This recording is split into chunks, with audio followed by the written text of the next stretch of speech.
네, 안녕하세요. 벌써 봄이 올 준비를 하고 있습니다. 봄이 오면 내 텃밭에 어떤 준비를 해야 하는지, 뭘 해야 올해 농사가 잘 될지 많이들 궁금해 하실 거라 생각됩니다.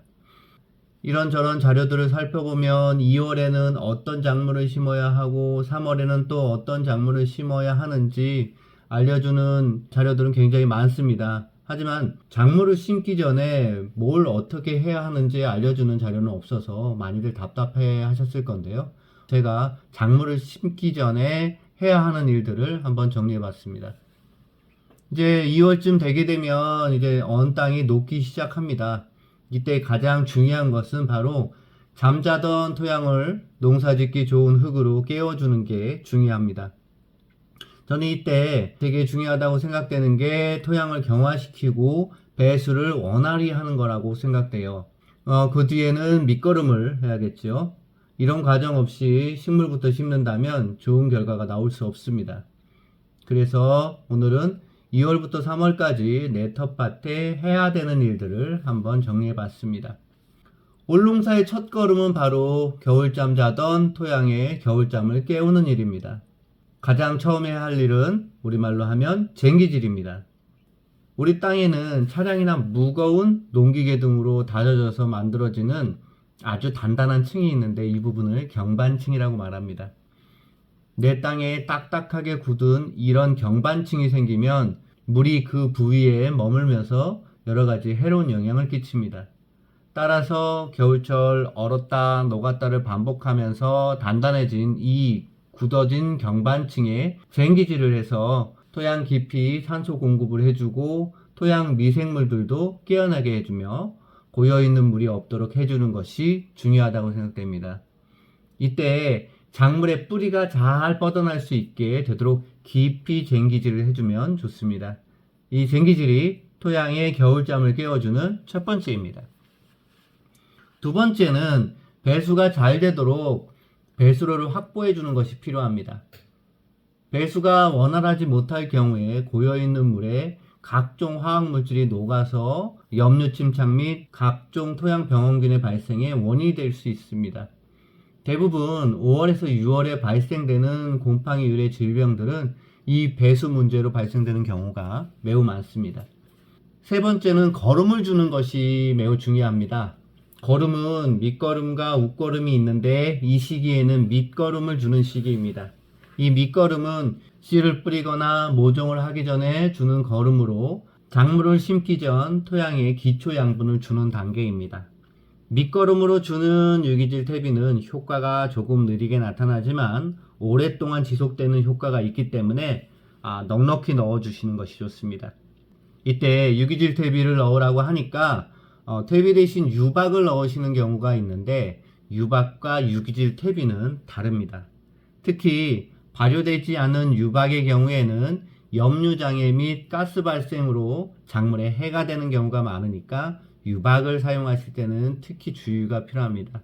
여기서 퇴비와 유박의 다른 차이점이라고 하면 퇴비는 가축분이나 톱밥 등을 원료로 해서 사용하고 발효 과정을 필수로 거치는 반면에 유박은 기름을 짜고 난 찌꺼기들을 단순히 혼합해서 펠렛이나 구형으로 만들기 때문에 발효 과정을 거치지 않습니다. 따라서 유박을 구매하신 후에는 6개월에서 1년간 잘 발효시킨 후 사용하는 것이 좋습니다.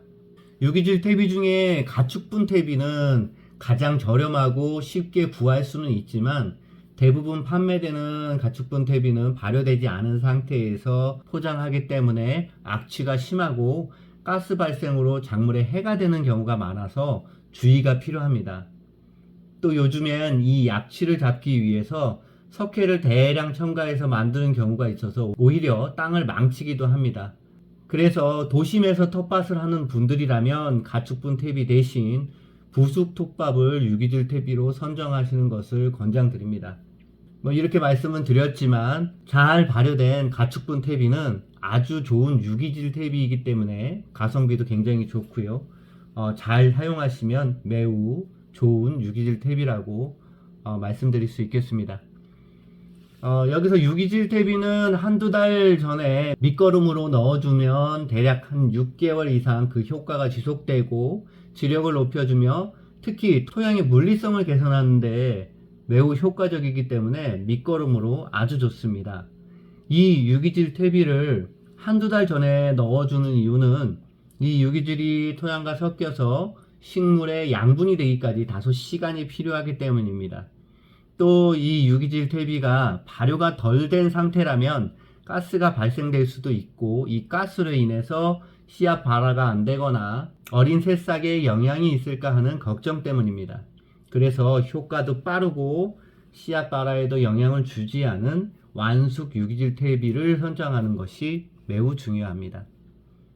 밑거름을 주지 못했는데 작물을 심은 경우 어떻게 하나 걱정하시는 경우도 있을 건데요. 이때는 작물 옆에 골을 파고 유기질 퇴비와 비료를 함께 넣어주시면 나름 좋은 효과를 보실 수 있습니다. 이렇게 겨울점 자는 토양을 깨워 쟁기질도 마치고 배수로도 확보하고 밑거름까지 다 넣었다면 토양 검사를 받아보시는 것을 추천드립니다. 토양 검사는 각 지역 농업기술센터에서 검사해주고 있습니다. 농사 짓는 땅에 집원만 있으면 누구나 검사가 가능합니다.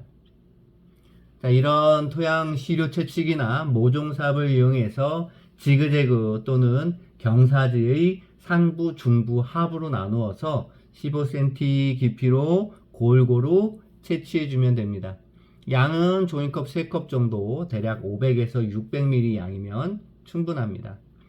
토양 검정은 15일 정도 소요되고요. 내 땅의 지력이나 내 땅의 문제점을 파악하는데 아주 중요한 역할을 해줍니다. 이렇게 토양 검사를 받게 된 후에 받게 되는 비료 사용 처방서를 보는 방법에 대해서는 앞선 영상에서 잘 설명드렸으니 참고해 보시면 좋겠습니다. 이 비료 사용 처방서는 씨앗을 뿌리거나 모종을 옮겨 심은 후에 웃거름을 줄 때 이 비료의 양을 얼마나 줘야 하는지 잘 분석해 주고 내 땅에 어떤 문제가 있는지도 분석해 주기 때문에 아주 유익합니다. 꼭 한번 받아보시기를 추천드리겠습니다. 올해도 이렇게 미리미리 준비하신다면 올해 농사도 풍요로움이 분명 함께 하시리라 확신하면서 오늘 시간 여기서 마치도록 하겠습니다. 감사합니다.